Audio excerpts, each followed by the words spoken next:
natin guys, magluluto tayo ng sinabawang talbos ng gabi. Yan yung sahog natin guys, oh. Inihaw na bangos. Saka ito at ito, yan. At siyempre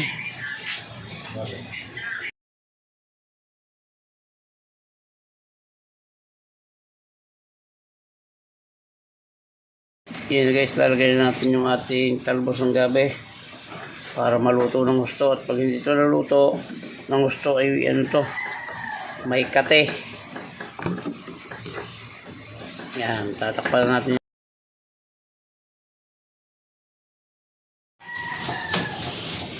Yan guys, pwede na ito. Malasado lang, isasabog lang naman natin ito sa ano, sinabawang talbos ng gabi.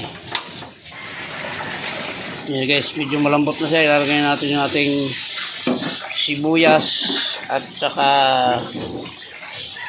sili.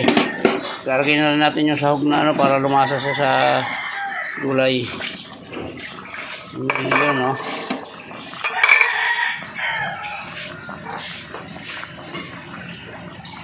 Lulubog natin ng konti.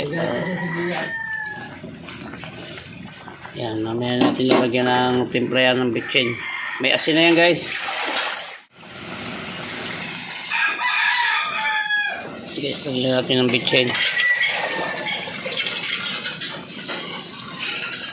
Tatakpan natin at medyo ano pa yan, baka makatipa, kahilaw pa. Mamaya lalagyan natin ng kalamansi bago hanguin. Yan, luto na guys. Lalagyan natin ng kalamansi sabay patay. Ayos na yan. Yan guys, ang bertod ng kalamansi pagka yan eh pinatagal nyo ng pakulo, nawawala yung asim yan.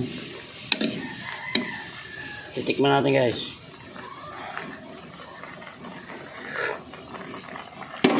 Yan, ayos na. Yan, hanggang dito na lang po ito at luto na po. Maraming salamat sa inyo at mabuhay kayo, mabuhay tayong lahat. Salamat po. Bye-bye na po. I love you all.